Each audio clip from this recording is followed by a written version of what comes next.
Bonjour. Donc, j'ai grand plaisir à présenter Joël Alno, qui est professeur de psychologie clinique à l'Université de Lorraine et qui a développé une expertise d'intégrité scientifique dans son laboratoire depuis déjà plusieurs années. Mais c'est surtout parce que Joël Alno est devenu, en mars dernier, si ma mémoire est bonne, oui c'est ça, en mars dernier, vous avez été nommé directrice de l'Office, donc l'Office français de l'intégrité scientifique, qui avait été créé un an plus tôt à la suite du rapport Corvol. Donc ce sera expliqué aussi dans les historiques.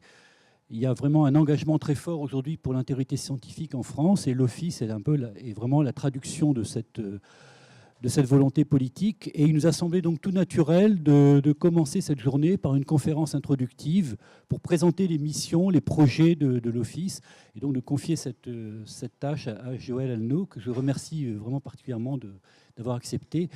Et comme le temps nous est compté, je cède tout de suite la parole à Joël. Bien. Merci Alexandre. Je vous remercie Alexandre de m'avoir sollicité initialement. Je remercie les organisateurs de cette journée et je vous souhaite vraiment une excellente journée à tous.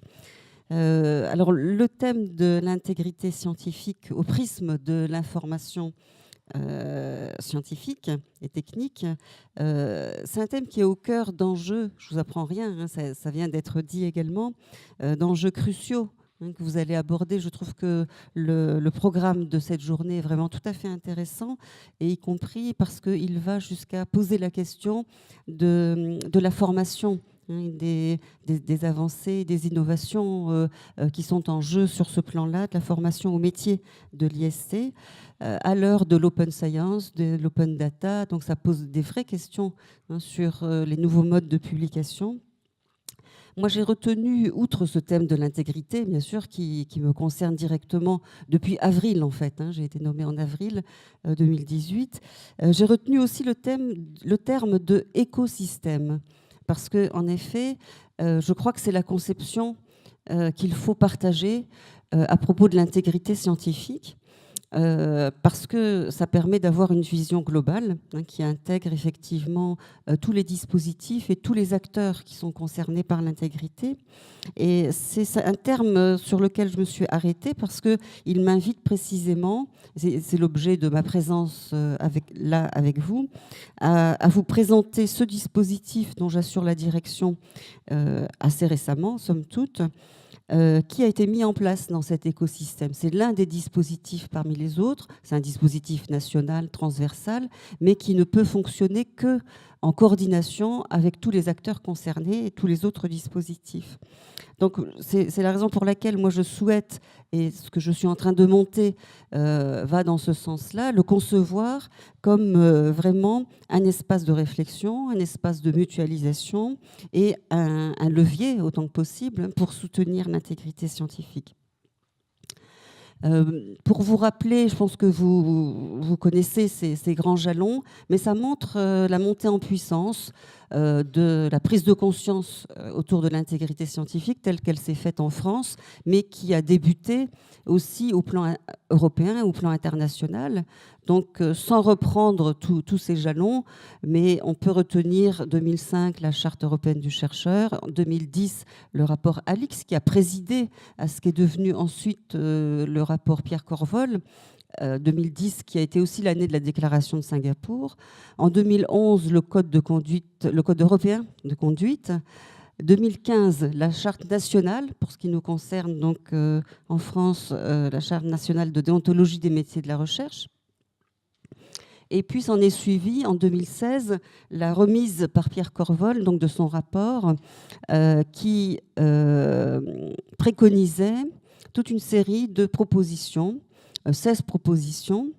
2016, c'est aussi l'année, vous le savez, de l'arrêté en mai 2016 sur la formation des études doctorales, et qui a introduit cette question de l'éthique et de l'intégrité scientifique dans la formation dispensée aux doctorants.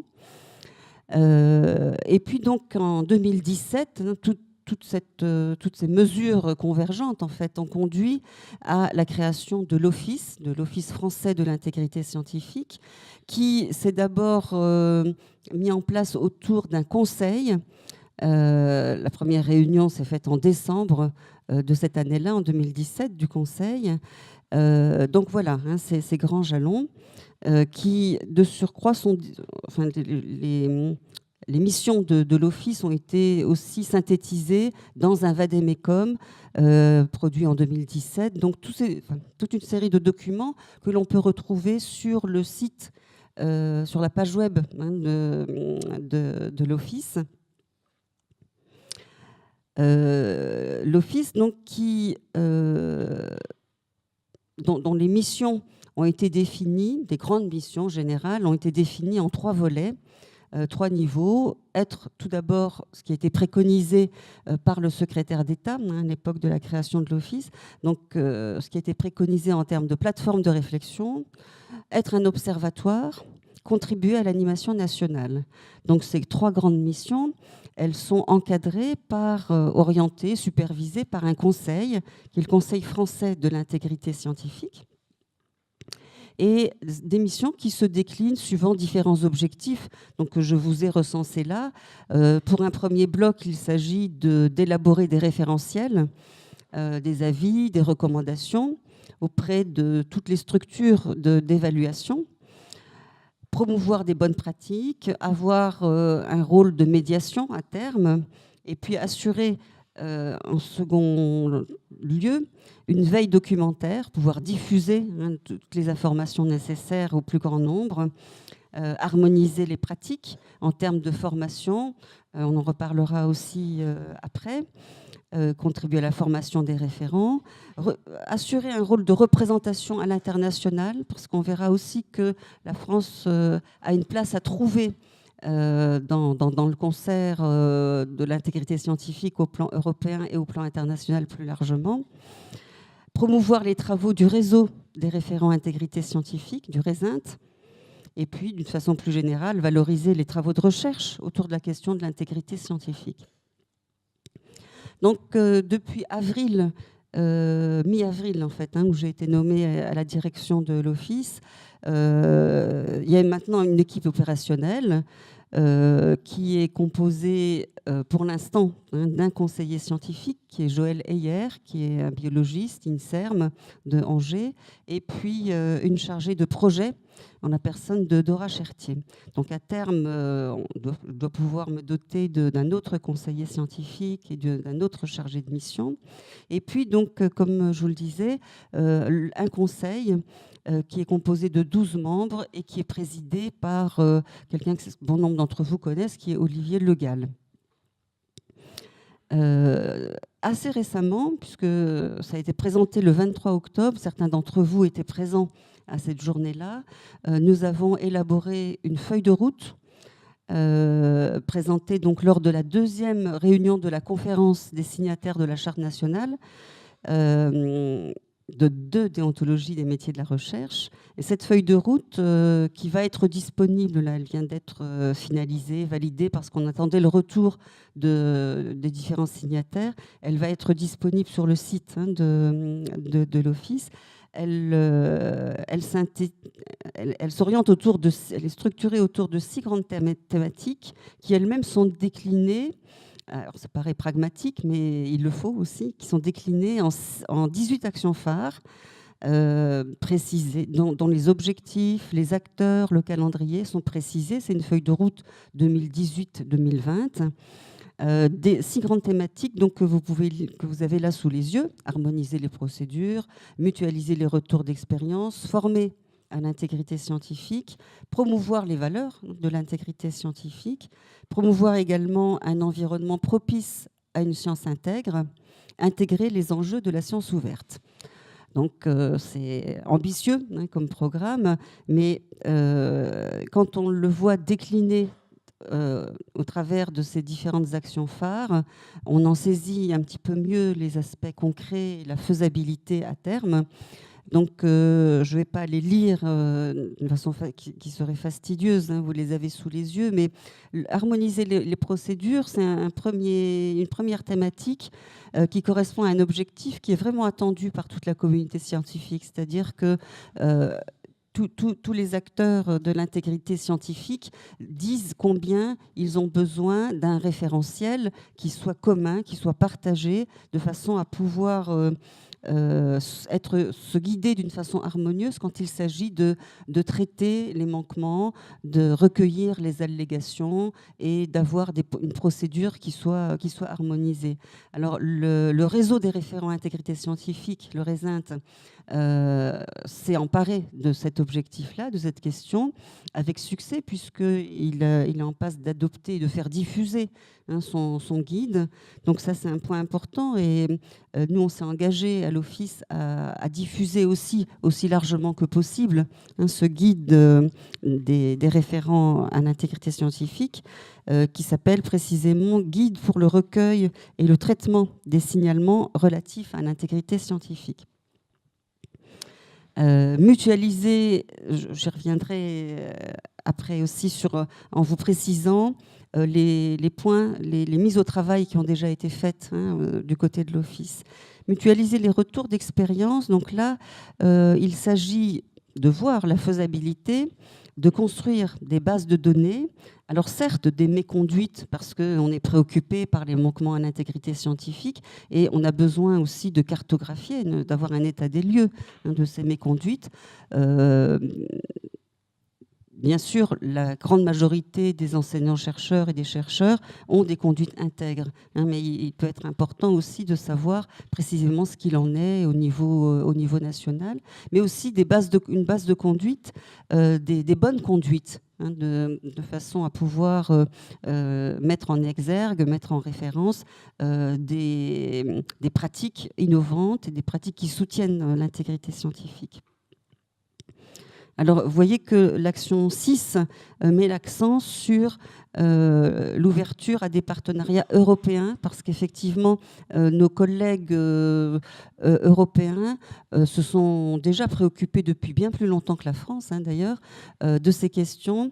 Et on peut dire, bien sûr, et c'est pas faux, que la France a un train de retard par rapport à ce qui se fait, par rapport aux avancées des autres pays européens. Mais pour être déjà engagé auprès de certains réseaux, et en particulier le réseau NRIO, qui est le réseau européen des dispositifs de l'intégrité scientifique, European Network of Research Integrity Offices. On peut aussi le voir sous un angle intéressant, qui est qu'on bénéficie dès lors des expériences positives de nos voisins et de nos partenaires européens. Et ce réseau NRIO, c'est un vrai espace de réflexion et d'échange, de mutualisation à cet égard. Formé à l'intégrité scientifique, moi je suis convaincue vraiment, et c'est ce qui a animé toute ma carrière, que la formation, c'est un levier essentiel, d'une façon générale, mais en l'occurrence concernant l'intégrité scientifique. Et donc, nous avons commencé à travailler cette question-là avec un point de départ qui est déjà pouvoir cartographier, avoir un état des lieux des formations innovantes à l'intégrité, de façon à pouvoir, à terme, évaluer l'impact de ces dispositifs de formation. Il faut bien en avoir un point de départ pour pouvoir ensuite, dans un second temps, en évaluer les effets. Promouvoir les valeurs de l'intégrité scientifique, bien sûr, c'est un point qui est essentiel, mais dans cette vision écosystémique que je retenais tout à l'heure, c'est-à-dire pouvoir proposer une vision complète du dispositif dédié à l'intégrité scientifique en intégrant tous ces acteurs. Et puis reprendre le cycle des colloques. Ça, c'est une préconisation qui avait été aussi faite par Pierre Corvol, chaque année de pouvoir organiser un colloque comme ceux qui se sont déroulés à Bordeaux, à Nancy, et puis soutenir la tenue de séminaires, d'ateliers dans différents sites universitaires. Promouvoir un environnement propice à une science intègre. Alors là, on situe de suite les enjeux dès lors qu'on invite, on souhaite inciter les instances concernées à diminuer les pressions qui s'exercent sur les chercheurs et sur les collectifs de recherche. On sait bien que c'est un facteur qui est devenu très problématique, cette pression qui s'exerce sur les chercheurs en termes de publier toujours plus et dans des revues Impact Factor, etc. Et puis enfin, intégrer les enjeux de la science ouverte, parce qu'en effet, c'est aussi une de vos préoccupations aujourd'hui,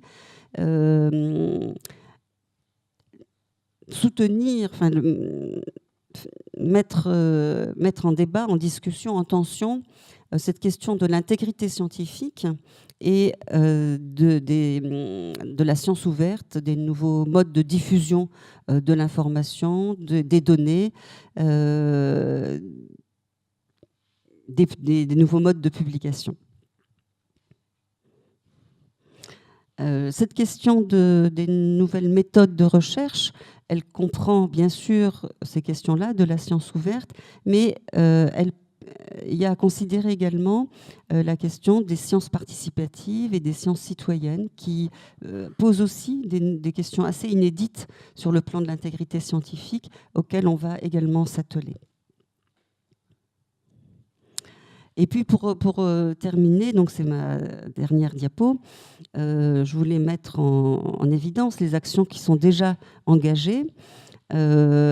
Concernant l'harmonisation des procédures, eh bien, c'est ce que je vous ai souligné à propos du guide du RESINT, qui est en passe d'être diffusé, mais auquel il faudra ajouter d'autres guides et d'autres préconisations, le guide du CNRS, pour lequel, à propos duquel des communications viennent d'être faites.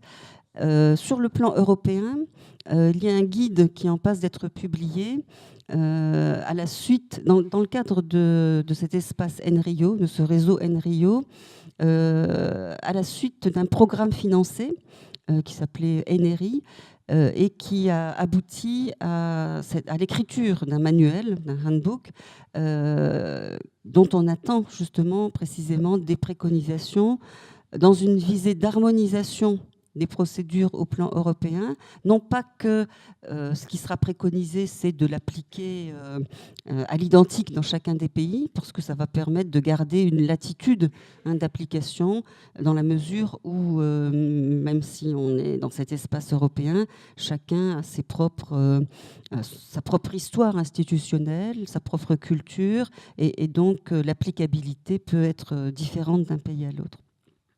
Mais donc, il y a cet effort de convergence quand même au plan européen.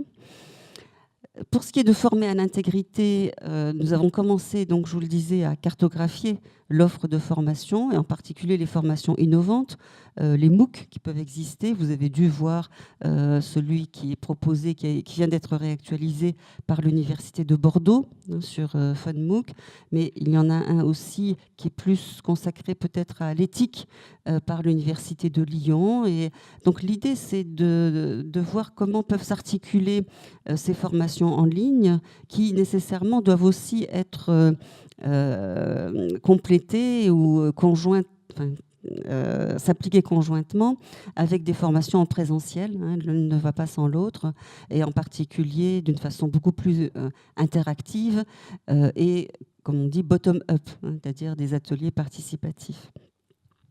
Mais la formation, alors on est engagé depuis peu aussi dans un programme européen qui est mis en place par la Commission européenne, qui s'appelle programme MLI Intégrité Scientifique, MLI pour Mutual Learning Exercise, et qui regroupe là 14 pays et des représentants de 14 pays, programme qui a vocation aussi d'harmoniser ce qu'il en est au niveau des formations, au niveau des procédures, au niveau de la communication. Et puis, donc, on a programmé, j'ai proposé aux référents intégrité scientifique, et eux-mêmes ont formulé cette demande-là, d'organiser des séminaires de travail thématiques à leur adresse. Et le premier de ces séminaires va porter sur des aspects juridiques.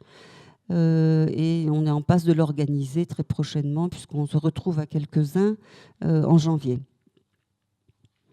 L'idée étant de co-construire et de co-organiser de telles formations continues. Promouvoir les valeurs de l'intégrité. On a à l'esprit d'organiser un colloque à l'automne 2019. On a commencé une veille documentaire. Le site web est en refonte actuellement. Vous savez qu'on est hébergé par le HCERES, donc qui renouvelle son site web, et il y aura une page qui mettra davantage en visibilité l'office et la thématique de l'intégrité scientifique d'une façon plus générale. Néanmoins, pour l'instant, déjà sur cette page web, vous trouvez la liste de tous les signataires établissements de la Charte nationale de déontologie des métiers de la recherche, qui sont au nombre de 36 aujourd'hui, qui étaient vraiment moins de 10 au tout début, en 2015, et ainsi que la liste des référents intégrité scientifique, qui la semaine dernière était de 83, et cette liste s'étoffe, s'allonge de semaine en semaine, on peut dire, puisque les derniers signataires et désignations de référents en date, ça a été l'ANR en juillet, l'ONERA, dont la référente intégrité est présente là aujourd'hui, et puis tout dernièrement le HESP, l'École des hautes études en santé publique. Et il est question que la Confédération des directeurs des écoles françaises d'ingénieurs signe également cette charte et nomme des référents intégrité scientifique. Promouvoir un environnement propice à une science intègre. Eh bien, même si l'enjeu correspond à un challenge ou à un défi, vous me direz, mais on a vraiment l'intention de faire prendre en compte ces questions de l'intégrité scientifique dans les référentiels HCERES, bien plus qu'ils ne le sont à l'heure actuelle, qui se réduisent à quelques lignes. Il y a un communiqué du HCERES qui a eu lieu, qui date d'il y a quelques semaines, et qui précisait que le HCERES soutenait les recommandations de la DORA et du manifeste de Leiden, précisant qu'il s'agit de prendre en compte aussi des critères qualitatifs d'évaluation, et plus uniquement des critères uniquement quantitatifs. On va organiser, on est en train de le faire, un colloque thématique sur Open Science et intégrité scientifique au printemps prochain. Et puis donc ce renforcement en particulier au niveau européen. Je ne vous ai pas parlé d'un autre programme là mis en place par le Conseil de l'Europe à Strasbourg, qui s'appelle Etinet, qui porte sur l'éthique et l'intégrité dans les formations, mais qui est davantage centré sur la fraude au diplôme. Et puis un congrès mondial à Hong Kong en 2019. Voilà. Donc des objectifs à atteindre avec le concours de tous les acteurs concernés en termes de régulation, mais aussi, je mets beaucoup l'accent là-dessus, en termes de prévention. Voilà, je vous remercie.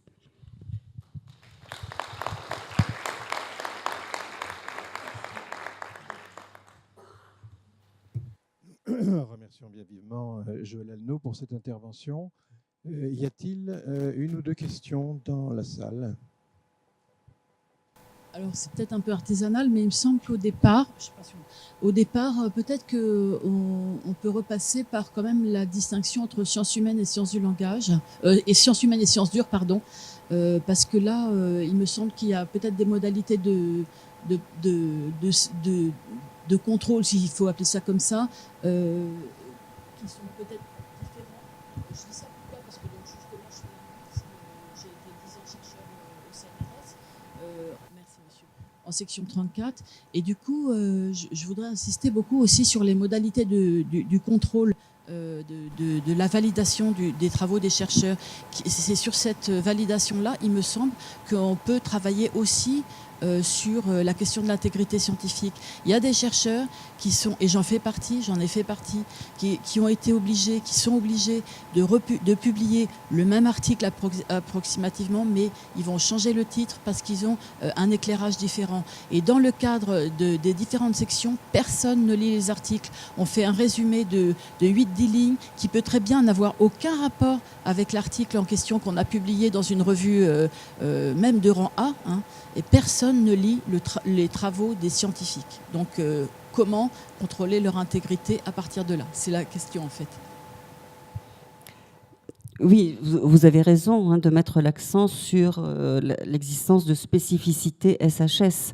Là, je ne suis pas rentrée dans les détails, mais je pense, mon point de vue serait de dire qu'il y a à la fois des enjeux communs et des préoccupations communes dans tous les domaines scientifiques, mais également des spécificités en SHS. C'est aussi ce sur quoi on avait mis l'accent à la journée du 23 octobre, en faisant venir le représentant de SHS, des sciences humaines et sociales du CNRS.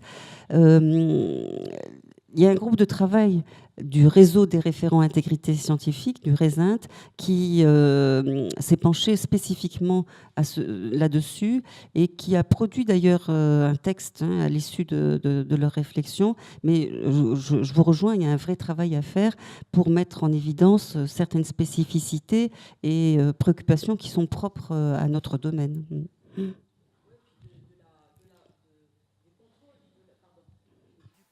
Merci, monsieur. Du contrôle de la publication de tous les chercheurs, c'est-à-dire on peut proposer comme je disais tout de suite, hein, des résumés. On va avoir publié pendant un quadriennal 10, on a 10 références de publication et on peut faire sur les 10 2 résumés différents d'un seul et même article avec des titres différents. Et on est obligé de faire ça aussi à un moment, quoi. Parce que sinon, on tombe sur, l'étiquette qui tombe, c'est alerte. Voilà. Donc, quand vous avez alerte au CNRS, ça sent le sapin. Oui, il y a cette question-là. Et votre remarque me fait penser aussi qu'il y a la question des modalités de dépôt sur HAL, qui n'est pas aussi sans certaines spécificités concernant les SHS.